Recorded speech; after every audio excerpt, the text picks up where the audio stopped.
It's a pleasure to be here with you today in the company of so many distinguished thinkers and experts. Jacques Delors famously said that no one falls in love with a single market. And at the beginning of my first mandate, I thought that that must also be true for our budget. But I must say in these years, I've learned that our budget is much more than a set of funds, programs, and rules. Because I've seen how it transforms lives and livelihoods. It brought flooded farmlands back to life. It helped save millions of jobs at the height of the pandemic. And it enabled a small startup to develop the revolutionary vaccine that saved millions of people from COVID. And this is the life-changing power of our budget. It is the engine that turns our priorities into action, and it is the backbone of our union. In the last 5 years, I must say we have constantly tested the limits of what our budget could achieve. I remember the long meetings with our services every time an emergency hit. And every time we managed to find creative ways to mobilize our financial firepower for the people and for the business of Europe. For example, during the sharp economic downturns in the pandemic, with the shutdowns, we raised money for our member states with Next Generation EU. We turned a safety buffer in the budget, the famous headroom, into a very powerful emergency tool to finance our recovery and our energy security. I would not want to dare to think about how it would have been without Next Generation EU.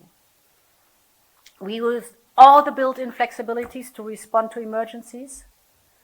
If you think of the floods in Italy, the earthquake in Croatia, but also Putin's full-scale invasion and the energy blackmail we went through.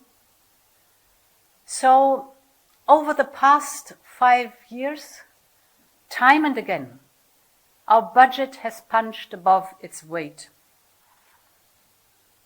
And we must also see now, today, that we have reached the limits of what is possible. Our current budget was designed for a world which no longer exists. It was the world of 2020. And think of 2020 and today. Today, geopolitical tensions are rising. We see the trade rules that are being rewritten. We see extreme weather events more and more frequent due to climate change. We see the change in technology that is faster than ever. So the new normal is anything but normal.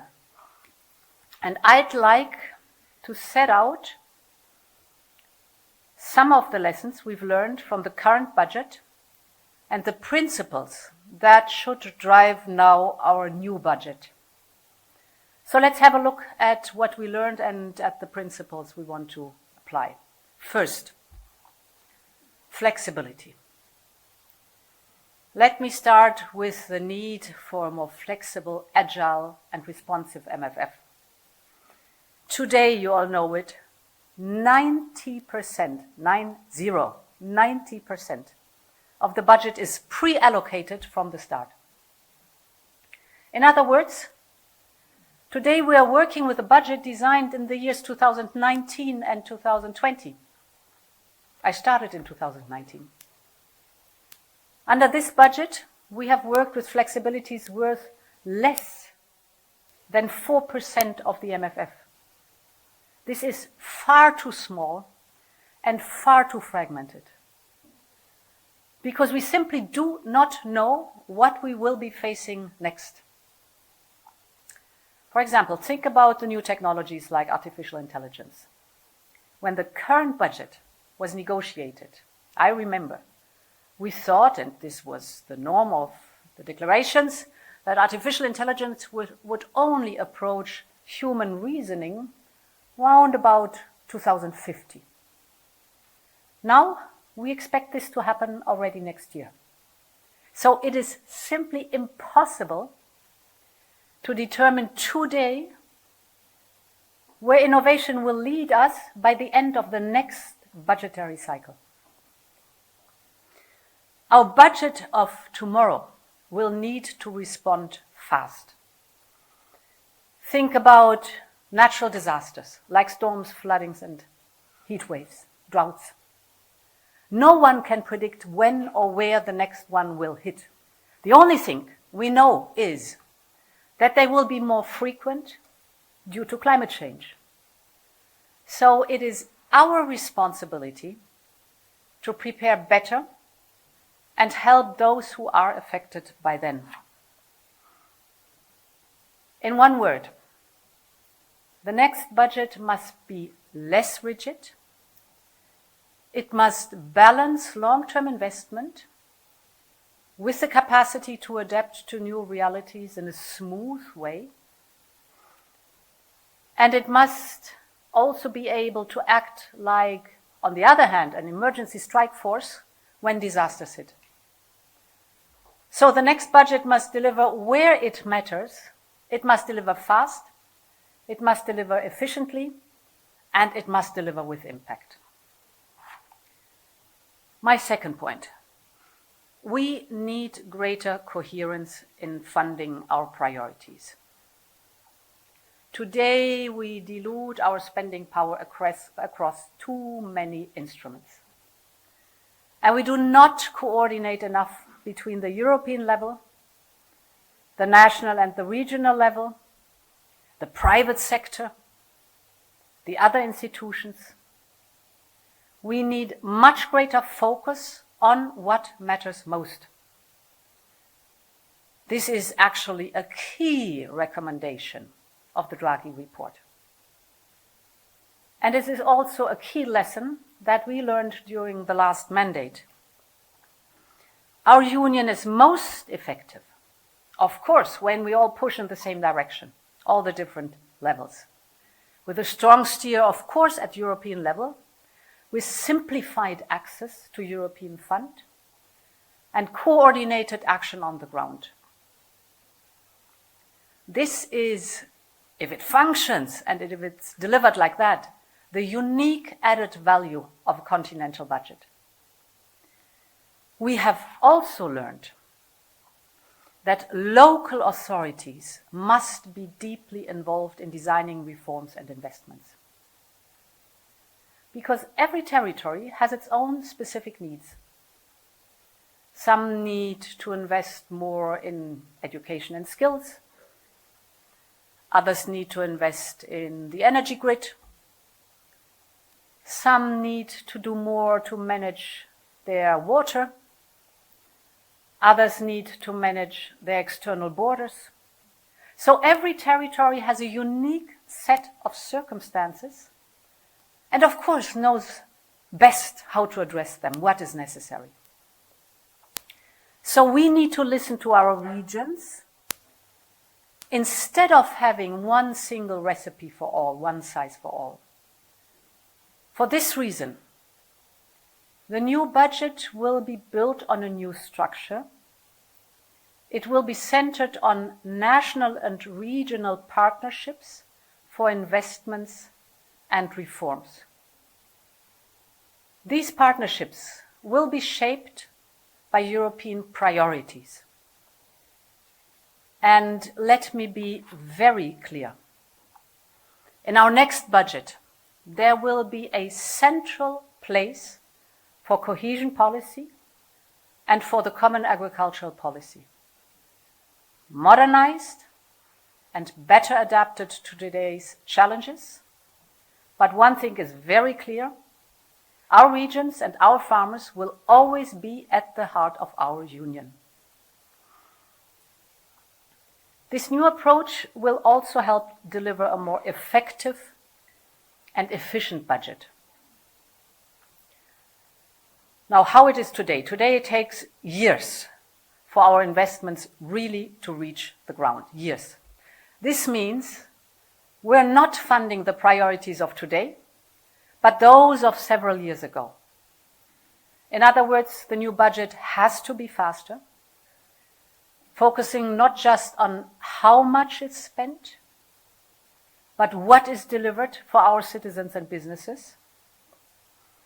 We will draw on the recent experience with milestones and targets. Each tranche of funding will be dispersed when agreed objectives have been achieved. Because we all know, and that's the experience of the last years, that this is the strongest incentive you can set to get things done. In everything we do, we will keep to a very clear principle. Respecting the rule of law is a must for the European funds. It is non-negotiable. And it is the core of our European way of life. And this leads me to my third point. The next budget must be simple. Simple to understand, simple to use for people, for businesses, for public administrations alike. You all know the reality of today. Today, many of our companies simply don't bother to apply for European funds because it is too complex, too slow, and too costly. They complain about bewildering numbers of programs. They struggle with too much bureaucracy, too little support, too many interlocutors. For example, listening to the startups, I've heard them telling me that they decided not to apply to our financing because round about 20% of the final grant would have been spent on the application process. That cannot be. So we urgently need to standardize our products and have a single gateway. This is why the next budget will have one single European competitiveness fund with simpler rules and transparent procedures.